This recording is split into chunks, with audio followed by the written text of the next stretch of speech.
Deliberations in Donald Trump's criminal hush money case. We'll have expert legal analysis on yesterday's closing arguments and when the jurors could return a possible verdict.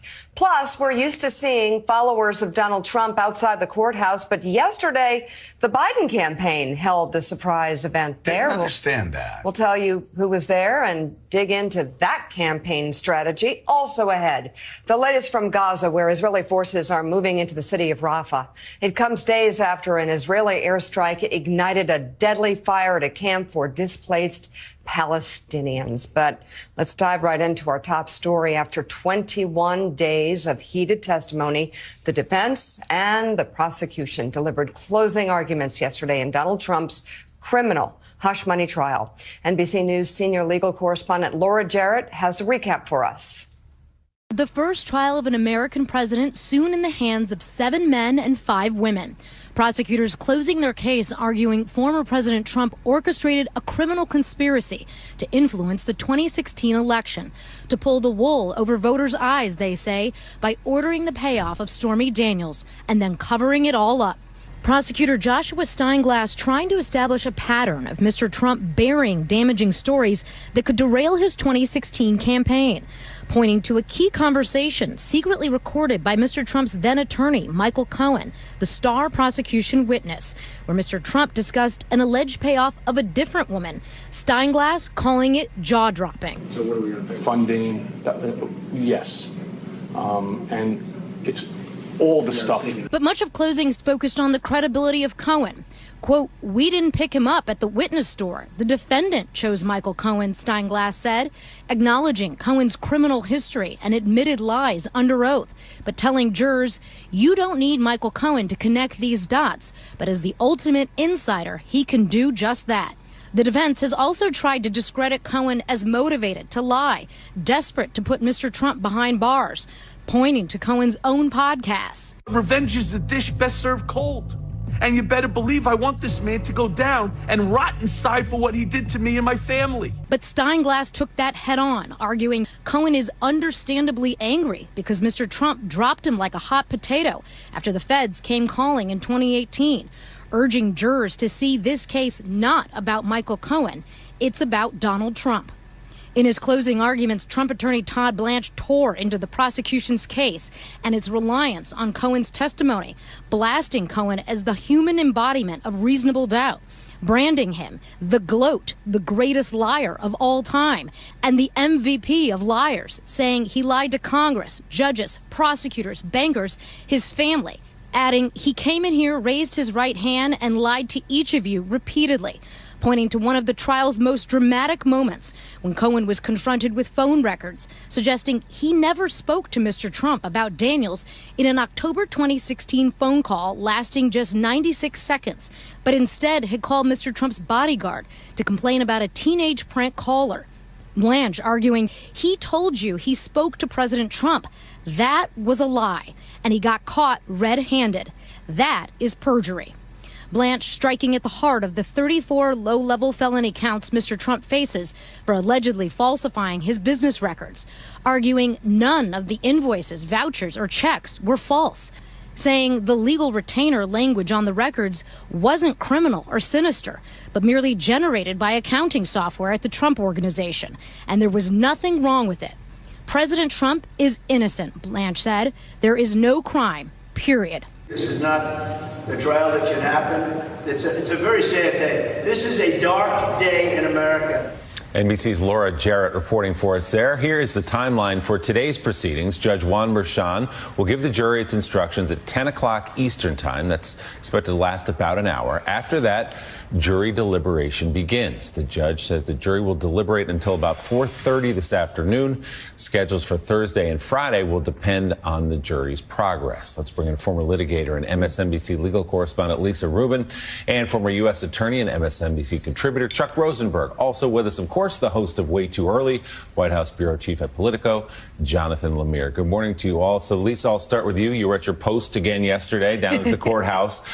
So the case from Donald Trump's defense team is Michael Cohen, the star witness, as he believes he is a liar, the greatest liar of all time, as Todd Blanche put it, to which the prosecution said He is. And that's exactly why Donald Trump counted on him to do his dirty deeds. How did it play out in court yesterday? Well, I think one of the things that is missing from that sort of juxtaposition there is how much other evidence the prosecution has that has absolutely nothing to do with Michael Cohen. So if you listen to Todd Blanche yesterday, Michael Cohen is the central character in this drama. If you listen to Josh Steinglass yesterday, he's nothing more than a narrator. He's a tour guide through this mountain of evidence.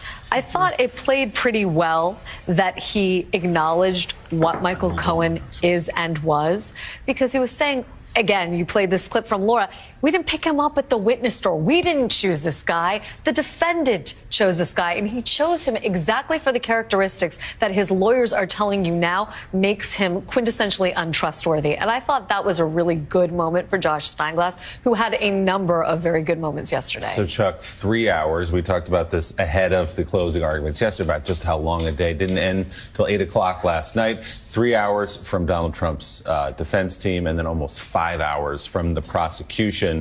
At the end of the day, what did it add up to for you? At the end of the day, it added up to about 8 hours. Thanks, Chuck. Does math, too. Yeah, he's very good. I was told there would be math on this test. I was prepared. Look, I think that's too much. But part of that, Willie, is informed by my own experience as a federal prosecutor in a district where if I had begged for 30 minutes to close a case like this, I would have gotten 20. So I don't know what the right amount is. And I know that prosecutors and defense attorneys, want to say everything they can, because if they leave something unsaid, they will believe that was the thing that made the difference in their case. So I get it. I think it's too much, and I think there's a law of diminishing marginal return. So, Lisa, walk us through what seemed like an important moment in the courtroom yesterday, where Trump's attorney, Todd Blanche, was admonished by the judge, Judge Merchan, because Blanche had sort of said to the jury, look, you might be putting this guy in prison. You might be sending him to jail. The judge said, whoa, whoa, whoa, like that's not necessarily what's going to happen. Walk us through what happened and why that matters. So there was an objection to it. It was sustained. The prosecution asked for something called a curative instruction. That's an instruction from the jurors that they're not to take that into consideration. The reason it was so serious is, first of all, Blanche was a very experienced prosecutor. He worked in the Southern District of New York for almost 10 years.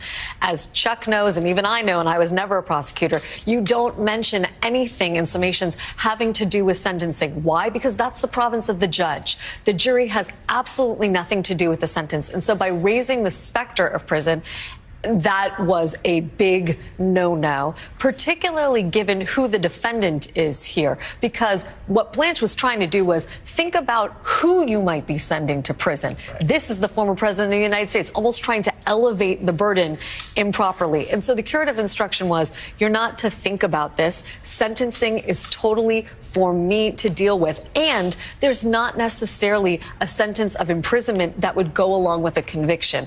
Andrew Weissman and I were on air together last night, and he said, if you're the prosecution, that's like the best possible position to be in, because he has lifted that extra burden that Todd Blanche wanted to place on the jury by telling them, you know what, you can convict this guy and he might never do a day in prison. Don't trouble yourself about it. You know, Chuck, I understand from my preeminent source in this trial, Mika Brzezinski, that there are two lawyers on the jury. So when I start hearing about, Michael Cohen's a lion, Michael Cohen's this, Michael Cohen's that, and everybody's focusing on Michael Cohen, just as a lawyer, and I know Lisa and you also lawyers, what are you thinking about? When you get back there, you're looking at the documents. And again, it seems to me that if you've got two lawyers that are going to be back there, they're going to be saying, okay, it doesn't matter whether you like that guy or not.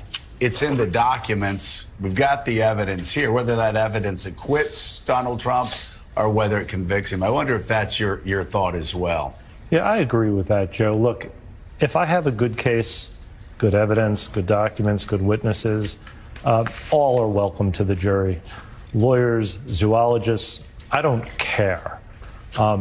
And also, you can't look at any one person and describe that they would be or would not be a good juror based on their occupation. But I think you're right. I think lawyers take a particularly rigorous approach to analyzing evidence and following instructions. Again, if I have a good case, that's exactly what I want. So let's look ahead to today, guys. And Lisa, the jury instructions, 10 o'clock this morning, expected to last about an hour, and then it's in the hands of the jury, this case. Why are the jury instructions so important to what happens next? Because the jury instructions inform how the jurors understand what are sort of complicated charges here. So remember, the charge here isn't about hush money itself. It's about the falsification of business records, and 34 of them in particular. But what makes this a felony is the accusation that these business records were falsified, essentially in service of concealing another crime. And so in that, the jury instructions are going to be critical. What does it mean to have the intent to defraud, for example? To the extent that the prosecution has alleged that that underlying crime as a conspiracy to promote Donald Trump's election through unlawful means, what are those unlawful means? We know, for example, from yesterday that Judge Merchan's final jury instructions allow for the jurors to have not a meeting of the minds, but their own opinion on what those unlawful means are. And there's sort of a grab bag of what they can be.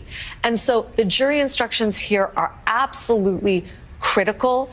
In particular, look for an instruction on what it means to falsify business records with an emphasis on the word cause, because Donald Trump has been accused of either falsifying the records himself or causing them to be falsified. And Josh Steinglass really emphasized yesterday this cause aspect of it. It doesn't matter that Trump may have never seen the invoices or the general ledger entries. If he set this whole thing into motion, he caused Alan Weisselberg to instruct Jeff McConney, to instruct other people to make these business records in a certain way. That will be enough, so long as the jury instructions make clear to the jury that that's how they can find what it means to falsify. Interesting. Lisa, I have a question for you, but first I want to read from Chuck's new opinion piece in U.S. News and World Report. It's entitled, "Even if he's guilty, Trump could be acquitted. Justice would still be served." And you write in part, quote, this, Chuck, "To me as a former federal prosecutor, the evidence is compelling that Trump directed a plot to conceal the alleged tryst from voters during the 2016 presidential election. And if Trump is acquitted, or if there is a hung jury, no matter how you feel about his innocence or guilt, that is okay. Our justice system is imperfect. Any endeavor that includes human beings is imperfect. We ask juries to listen and deliberate. We ask them to serve as the conscience of our community. We ask them, actually, we empower them to determine whether a defendant is guilty as charged, and we must live with that decision whether we agree or disagree with it." So, and Chuck, let's just take this one layer deeper, sort of an inception thing here. Even if he is convicted, there are a lot of legal minds out there that think he's got a pretty good appeal on legal grounds. Forget the facts, but on legal grounds on whether this case should have been brought in the first place or not. So again, the wheels of justice grind slowly, but they grind fine. Again, it's not a slam dunk. This is not a basketball game. It's a process that over time, as you said, works regardless of the outcome. I believe that's right. I tried dozens of cases, Joe, as a federal prosecutor. Number one, I couldn't predict what the jury would do in any of them, although in the overwhelming majority of those cases, the jury convicted. But when they don't convict, and it was painful because I still to this day believe in the cases that I brought in which the jury acquitted. And that's painful because I feel as if there was a injustice, but that's not really accurate. When the jury decides, it decides. Everybody in the system knows that's final, putting aside the appeal that you just discussed, Joe. And that's okay. We live with it. That's our system. We ought to be proud of it. It's flawed, and it's still the best system in the world. Justice is a self-defining concept. Whether acquitted or convicted, the jury has spoken, and we must accept that. All citizens must accept that. Yep. It's that acceptance is really important. I couldn't agree with you more, Chuck. Lisa, another factor of this, everyone's of course, talking about this is whatever the jury decides, waiting to see what this jury will come up with. But one thing you've also been studying in court is the judge. It's impossible not to. It's such an important player in all of this, and what his experience has been throughout all of this. Just studying him, how do you think he's going to be? You've already made it clear that his instructions, you expect them to be specifically clear, especially around certain subjects. But if they can't decide, how long can he keep them in there, and would he? It's a difficult question to know, Mika, but I think what he will do is encourage them to continue to deliberate. If they indicate that they're having trouble, encourage them to deliberate until they are absolutely positive that no more movement can happen. This is a judge who has earned the respect of observers in the courtroom for his demeanor. He has the quintessential judicial temperament, and that should pay. You've already made it clear that his instructions, you expect them to be specifically clear, especially around certain subjects. But if they can't decide, how long can he keep them in there, and would he? It's a difficult question to know, Mika, but I think what he will do is encourage them to continue to deliberate. If they indicate that they're having trouble, encourage them to deliberate until they are absolutely positive that no more movement can happen. This is a judge who has earned the respect of observers in the courtroom for his demeanor. He has the quintessential judicial temperament, and that should pay real dividends with the jury in particular. All juries love the judges that are in charge of them. That's sort of just a bug and a feature of our judicial system, because the judges are the ones who care and feed for them. But my expectation is that this particular jury really has affection for Judge Merchan, who has been solicitous of their well-being throughout, has maintained an even temper through even the most trying of times. And so if he says to them, I am going to encourage you to go back to the jury room and continue to deliberate, I think that they will take that seriously, unless there's absolutely no possibility that they can reach a verdict. Now, of course, there are 34 counts here, and so one possibility is that they convict on certain counts and hang on others, and that may be a situation where he is more than willing to let them come back hung on certain counts. In particular, because Donald Trump signed 9 of the checks, one possibility here is that you see a mixed verdict where the jury comes back and says, you know what, we're going to hold him accountable for the counts having to do with the checks he personally signed. On some of the others, we're having trouble reaching agreement, Your Honor. So, Chuck, let's go back to your experience as a prosecutor, what it is like now to have made your case, to have made your closing argument. It's in the hands of the jury to try to look in their faces, to try to read their reactions over the course of all these weeks. What is it like to sit and wait as a prosecutor who feels he has made his case to see what the jury will decide? Absolutely flipping miserable. I hated it, because there's nothing you can do at that point, Willie. It's out of your hands entirely. And so what I mostly did was pace the halls. I'd wander into the courtroom and back out. I tried to eat lunch, but I couldn't. I tried to turn my attention to the next case, but I couldn't. You know, it's funny. I've had juries come back quickly where I thought it was a complex case and it would take them a long time. I've had juries take a long time where I thought it was a simple case. But to answer your question, miserable. So, Chuck, quick follow on that. It's impossible to predict any particular jury, but from your experience, a case like this, how long it took, the number of counts involved, give us even an approximate as to how long these jury deliberations might take. What should we expect? My only sense of that, Jonathan, is that you have 34 counts and lots of documents, and they're going to work through it methodically. There's a bit of folklore attached to, Verdict Friday. Jurors often will reach a verdict at, the end of a week, so they don't have to come back next week. But that's not a rule. That's not a law. That's just something that I've observed on occasion. I didn't know when my own juries would come back, so it would be hard for me to tell you when this one will come back. Former U.S. Attorney Chuck Rosenberg and MSNBC legal correspondent Lisa Rubin, thank you both so much for coming on this morning. We will see you soon.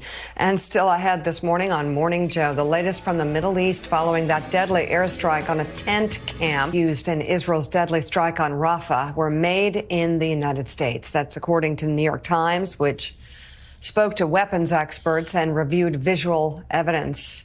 While the attack received international condemnation, Israel is still pushing forward with its offensive in the southern Gaza city.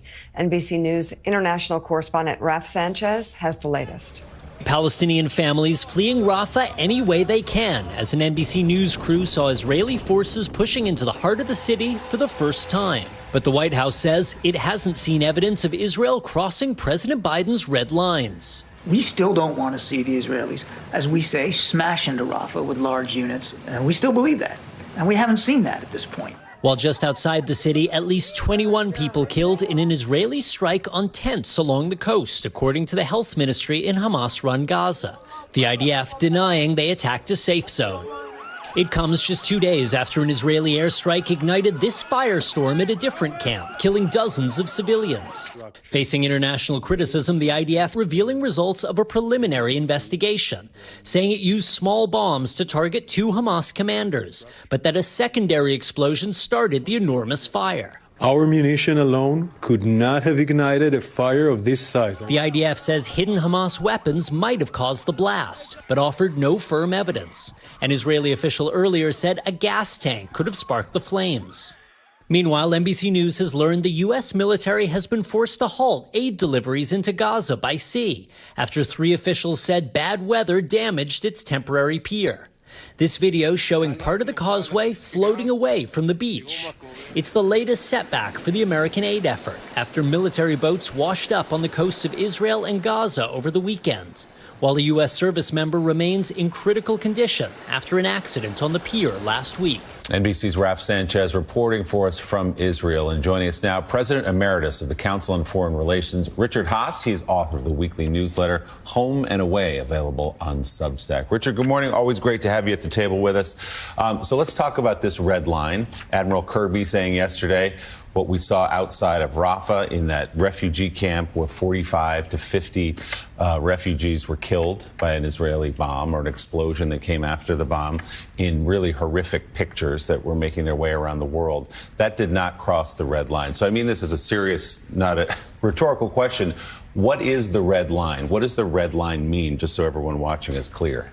The red line was essentially not to go in a very heavy way, using large ordnance, not to go into Rafah in some ways the way Israel had previously gone into Gaza, using large weapons from a distance, sure to cause lots of civilian casualties. So the red line, how would I call it? Well, it was set fairly high. It was how Israel was going to do this. So, John, how much pressure is this president feeling right now? Obviously, some tough questions in the briefing room yesterday to Admiral Kirby about what happened in that camp. What is the relationship right now with Prime Minister Netanyahu as we see these horrible images? Yeah, I helped break the story yesterday before Kirby's appearance that the administration had decided this did not cross the red line. The relationship with Netanyahu is not good. There's still a lot of bad feelings between the two men, and the administration wishes that Israel would show more caution in its conduct in Rafah. But at the same time, administration officials tell us that they feel like Israel has not gone all. See these horrible images. Yeah, I helped break the story yesterday before Kirby's appearance that the administration had decided this did not cross the red line. The relationship with Netanyahu is not good. There's still a lot of bad feelings between the two men, and the administration wishes that Israel would show more caution in its conduct in Rafah. But at the same time, administration officials tell us that they feel like Israel has not gone all the way in yet, in part because of U.S. guidance. And this missile that was used was U.S. supplied, in part because it can be more targeted and to try to avoid incidents like this, tragic incidents like this. We heard from the vice president yesterday, Joe, say this was tragic. But right now, there do not appear, outside of what Kirby said yesterday, a full-on invasion of Rafah. Short of that, there really doesn't seem to be much U.S. objections to what Israel is going to do there. This president is still supportive of the campaign. Well, and Richard, what happens if Israel, obviously, Richard, the president doesn't want Israel to use a large ordinance, as you said, that they did in the early phase of the war, where Israel was condemned for using massive bombs in civilian areas. At the same time, Richard, what is Israel to do? Are they supposed to just sit there while conditions in Rafah get worse? while the possibility of famine spreads and while Hamas regroups. Let's just state the obvious. The United States would never do this. We didn't do this in Mosul. We didn't do this in Afghanistan. We didn't do this in Iraq. We didn't do this in Vietnam. We didn't do this in World War II.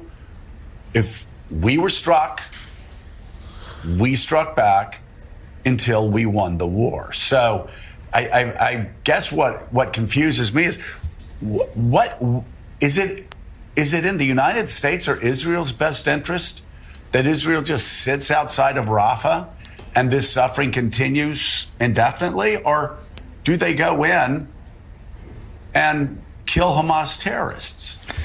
Here's the dilemma, Joe. Israel has obviously decided to continue to degrade Hamas. There's some major military elements of Hamas left. But here's the but. In the course of doing it, you had this sort of incident the other day where 40-plus innocents got killed. That's innocently, you're not going to get any hostages back so long as this gets on. And it's still not going to deal with the fundamental challenge of how to govern Gaza, much less the West Bank. So I actually think the first order question is not this red line issue. I think for the administration is whether to come out publicly against what Israel's doing. The Israelis are going to say if we do that, we've got to finish the job. The Republicans are going to say that. The problem with that argument, Joe, this is a job that cannot be finished. Israel continues to fight a conventional war in an unconventional setting. So I'm not sure that what they're doing, ultimately, the benefits will justify the costs. Right. So Richard, I remember on 9/11 watching the towers fall. And the second that happened, I just knew we were going to war. And eventually, Osama bin Laden would be killed. On October 7th, I knew, amidst that tragedy, Hamas could never rule Gaza again. So you are correct. They can't eliminate every last Hamas terrorist. But certainly, Israel, the United States, and yes, our Arab neighbors, our Arab allies in that region, would all agree that Hamas can never rule Gaza again. So how do we get to that point? 100%. But in order to do that, you need a comprehensive strategy. Yes, you degrade Hamas, and Hamas has been significantly degraded even without this operation. But then you've got to come up with a political alternative. You've got to build a situation where there's other representation for Palestinians. You've got to build a situation where you have others providing security and delivering services. Richard, it's not a zero-sum game. It's not all or nothing. I guess the question is, at what point does Hamas have to be degraded so the Saudis, the Jordanians, the Emiratis, the United States, our allies can go in, rebuild Gaza, and have an Arab peacekeeping force to keep the peace? Well, two things, Joe. What's keeping the Saudis and others from going in is not just the remaining strength of Hamas. It's the lack of an Israeli political strategy for what comes after to satisfy at least some Palestinian political aspirations. So only Israel is refusing to put that on the table now, and that's what the Saudis and others need to form an international force. What's missing is something political. Second of all, Hamas could be degraded more. But we shouldn't kid ourselves. Any international force that goes into Gaza is not going to be a peacekeeping force. It's going to be what I would call a peacemaking force. There are still going to be significant pockets and elements of resistance. People are going to get killed doing this. We have to understand that. This is going to require a significant Arab or international military presence for a long time. So we need a political element of the strategy, and we need a serious military element of the strategy. But more than anything, what's holding the Arabs back from getting into Gaza is the lack of a political strategy. They need political cover. Let's be blunt. They need some political government from this Israeli government, which refuses to give it because there's no consensus in this Israeli government to open up a political dialogue with Palestinians, much less allow the Palestinian Authority to be part of whatever Arab force is created in Gaza. Well, Amika, let's not kid ourselves. They also want, before they send their peacekeeping or peacemaking forces in, they want as many Hamas terrorists killed as possible. So their soldiers coming in can actually keep the peace. And in all of this, barely a mention of the hostages, Richard. Is there any hope for their return? I don't even hear them as part of this conversation. Look, Mickey, you're right. I think what's increasingly the tragic reality is there's probably not a lot of hostages left who are alive. I think that's increasingly the operating assumption. There are people in Israel who's saying, let's just have a ceasefire. We've reached the point of diminishing returns, and let's get whoever the hostages back. Let's get an accounting. Let's get all the hostages back. That is one school of thought. The other, as Joe was suggesting, is allow this to go on longer to further degrade Hamas, in part on the assumption that most of the hostages are never coming back alive. So that consideration has faded. But that's a powerful, still, how to put it, debate within Israel about the priority of the war versus the priority of the hostages. Prime Minister has clearly come down on the side of the priority of pursuing the war against Hamas. A lot of other people, military and otherwise, have come down on the other side. All right, Richard, thank you. Coming up, why, this is an interesting question, why was the communications director for the Biden-Harris campaign outside the courthouse with Robert De Niro yesterday for Donald Trump's criminal trial? Morning, pointing to a possible dismissal of the charges against world #1 golfer Scottie Scheffler. Scheffler's arraignment not scheduled until next Monday, but the Jefferson County, Kentucky attorney announced yesterday he will address allegations against the golfer in court this afternoon, while Scheffler's lawyer reportedly set to hold a news conference outside the courthouse shortly afterward. Neither side provided further details about today's event. Scheffler was arrested, you'll remember, outside the Valhalla Golf Club earlier this month, charged with felony assault of a police officer and 3 misdemeanors. The Louisville detective involved in the arrest alleges Scheffler disregarded his instructions and struck him with his vehicle, but video from a pole-mounted camera across the street does not appear to substantiate the detective's account. The detective did not activate his body cam during the incident. Scheffler was booked and released in time to tee off for the second round of the PGA Championship. Mike Barnacle's at the table. Richard Haas remains with us as our golf expert and analyst on Morning Joe. So it looks like these might go away and that the officer's initial account doesn't quite match up to the video we saw. That's exactly what it looks like. These, quite honestly, these charges never should have been brought. But can we just talk about the golf for a second? There you go. The most amazing thing is this guy gets arrested, does a stretching in the jail cell that day, goes out and shoots a 5 under par round.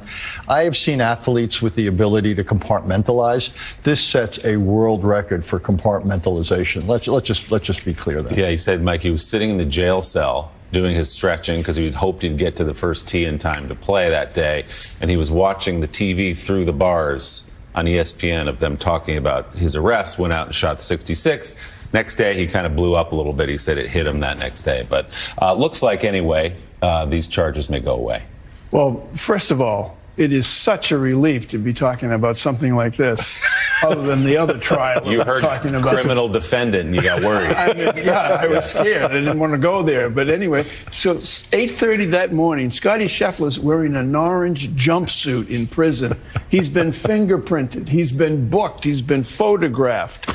And then the idea, as you mentioned, Richard, he gets in his, he goes back to the golf course and shoots a 66. The mind game involved in that had to be phenomenal.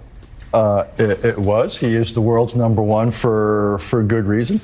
He would have been in the thick of the tournament had it not been for that one round where he had to let down the next day. But again, the idea that we're having this conversation, quite honestly, it's wonderful. It's both wonderful and it's preposterous. Given the real issues out there, the idea that the legal machinery, shall we say, of Kentucky is focusing on this when I expect there's 1 or 2 real problems they might have to focus on. Just saying.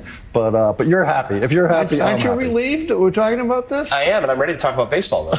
Oh, wow, moving right along. Okay. Well, Gibson is now, because of this move that will happen later today, will be the all-time leader in these categories. Career batting average at 372, career slugging at 718, career OPS nearly 1,200, single-season batting average 446, single-season slugging nearly 1,000, and so on. Extraordinary. What do you think? I think that they never got their due, obviously, because of the racial climate in this country for nearly for well over 100 years. And the idea that there are 3 or 4 members of the Negro Leagues who are on that list, top 10 hitters of all time. And it's a wonderful thing. It's a wonderful thing for the country to realize what we missed because we were such a segregated society. And it's a wonderful thing for all the players and the memories of the Negro League. It was always said Josh Gibson was the Babe Ruth of the Negro Leagues. Now he's just the Josh Gibson of professional baseball. One last thing for you, Richard. The New York Yankees, the pitching staff, without Garrett Cole, how about these guys who have picked up the slack and kept us right near the top of the big surprise American this League? season? We're not so surprised that the hitting's come through, Soto, Judge, and the rest. That we were hoping for, predicted. But the pitching without Cole, and the rest of baseball has to think about when Cole, if and when he rejoins the team, he heals, then the Yankees are the Yankees against the Orioles, I think, the 2 best teams in the East. Phillies and Dodgers, probably the 2 best teams. Phillies look amazing. I think you got it. That's a great 4 great teams this year. Yeah. Sox, how do we feel, guys? Any chance? Wild card, maybe? Make a little run? That's great. Those are the 4 great teams in baseball. Yeah, we've established where that. Say no more. Say no more. All right, Richard, go ahead, Jim. I do want to say I want to ask jump in my 2 Sox friends if they actually saw the game last night. Did either of you guys see the game? Yeah. I followed it afterwards. Yeah, I mean, they pitched well. Braille was good. It was a nice win, Mike. I mean, they won in Baltimore. They remain over 500. They're still overachieving. I mean, they're in the mix for the wild card race. No, you and I are definitely have overachieved. We all are overachieving, and none of us was born with an just barely though. None of us were born with the natural talent. I speak, of course, only of Mike, Jonathan Lemire, and myself, and me. Of Ceddanne Rafaela, who made another extraordinary catch last night, going back to the fence a couple of games ago. I mean, again, this is human highlight reel stuff that people will be talking about this kid. And yeah, I think maybe they got a little over their skis last night. The radio announcers, when they were asking whether he may be the greatest center fielder of all time. How old is he? 21, I think. But if he stays healthy, I mean, Mike, this kid is going to light it up, and he's going to win a lot of Gold Gloves. Yeah, he's not only Gold Gloves, he's actually a Platinum Glove center fielder so far. Now, he's young. We'll see what happens. But the larger point that you raise, how about this club? Look, at the end of the day, it's baseball. It's still baseball. Yeah. I enjoy it. I love the wins. Obviously, we're not going to get as many as we'd like to have, but it's baseball. It's the best sport going in this country. And for you Doomsday Red Sox fans, only 2.5 out of the wild card. I just looked. So impossible. There you go. Well, exactly. Okay. And I mean, we've had some great pitching this year. It's exciting. They're underachievers, a little engine that could. But I agree with Mike. When they're playing baseball, when you and your children can sit down and watch the game together, it's magic. And I want them to win. But if they don't win, it's a miracle. As Mika says, I just enjoyed my time at Fenway. You did. You had a great time at Fenway. I had a great time. We had a wonderful time this weekend. Mike had a wonderful time. Mike had a great time. It was a great time. Thank you, Mike. Democratic Senator John Fetterman's going to join the conversation as President Biden and Vice President Kamala Harris head to Pennsylvania today. Also, a Grammy Award-winning singer, Darius Rucker. Our far-right House Republican Bob Good may pay the price for a lapse in loyalty to Donald Trump. The former president has endorsed Good's challenger, Virginia State Senator John McGuire, in next month's primary. It comes despite Good appearing at Trump's hush money trial less than 2 weeks ago to push Trump's false claims about the case. This is a crooked sham trial to try to hurt the nominee who's going to be the president of the United States, whether or not they like it or whether or not they want that to happen. President Trump is going to be reelected. This gag order is to ensure that he cannot defend himself fairly. So we're here to have his back. We're here to defend him and to tell the truth about this travesty of justice, this political persecution, this election interference. From voters. Wow, so that didn't work for him. Good has been a devoted supporter of Donald Trump, frequently calling him, quote, the greatest president of my lifetime. But last year, Good endorsed Ron DeSantis in the Republican presidential primary. And at the time, Good said that the Florida governor was more of a true conservative than Trump and had less baggage. In a long social media post yesterday, Trump wrote that Good had turned his back on, quote, our incredible movement and that his recent loving endorsement was too late. Anybody want to take notes? Yeah. Coming up, we'll recap the key moments from closing arguments in Donald Trump's criminal hush money trial and get expert legal analysis on the case ahead of jury deliberations. Plus, we'll dig into the Biden campaign's surprise event outside the courtroom. And host of MSNBC's Politics Nation, Reverend Al Sharpton, with us this hour. So Donald Trump's criminal hush money case is hours away from going to the jury. Both the defense and the prosecution delivered their closing arguments yesterday, wrapping up last night around 8 p.m. Judge Juan Merchan will give the jury its instructions at 10 o'clock Eastern time this morning. That's expected to last about an hour. After that, deliberations will begin. The judge said the jury will deliberate until about 4:30 this afternoon, and schedules for Thursday and Friday will depend on the jury's progress. As for the closing arguments, the defense went first yesterday. Donald Trump's lead attorney, Todd Blanche, addressed the jury for a total of 2 hours and 57 minutes. He spent much of the time focusing on former Trump attorney Michael Cohen, calling Cohen as a serial liar who could not be trusted. The judge admonished Blanche at one point for suggesting to the jury that they would send Trump to prison if they convicted him, calling Blanche's comment, quote, outrageous. The judge granted a request from prosecutors to instruct jurors to disregard Blanche's remark while assuring them that a guilty verdict would not necessarily mean a prison sentence. Meanwhile, the prosecution took nearly 5 hours to deliver its closing argument yesterday. Veteran Assistant District Attorney Joshua Steinglass reestablished the facts of the case, focusing heavily on two main exhibits, which he called the smoking guns. The first is the bank statement with notes allegedly handwritten by Alan Weisselberg that lay out the plan to reimburse Michael Cohen. That bank statement was allegedly later brought to Donald Trump to review. The second exhibit, a page of handwritten notes from Trump's former corporate controller, Jeffrey McConney. McConney testified that he wrote the notes during a meeting between himself and Weisselberg about the reimbursement payments. Steinglass also tried to rebut the defense claim that the prosecution's case hung solely on Cohen's testimony. Joining us now, NBC News legal analyst and former federal prosecutor, Andrew Weissman. Andrew, good morning. So we are just about 3 hours away from court, an hour or so of jury instructions from the judge to the jury, and then it goes to the jury. For how long, we don't know. We can't even speculate. There's just no way of knowing how 12 people may or may not come to agreement on this case. But what did you hear yesterday in terms of these summaries, these closing arguments that may compel the jury one way or another? Well, I thought when we first talk about the defense summation, the one that went first, I thought one of the notable things was what the defense did not talk about. It was pretty striking to me, for instance, the two so-called smoking gun documents, exhibits 35 and 36, the handwritten notes that detail exactly how the payment scheme was going to work. They were not in any way substantively addressed by Todd Blanche, the lead attorney for Donald Trump. That was really surprising. You know, for evidence that is clearly going to be central to the government's case and summation, you have to say something. Hope Hicks' testimony, the sort of very damaging admissions that she testified to, were not addressed by Todd Blanche.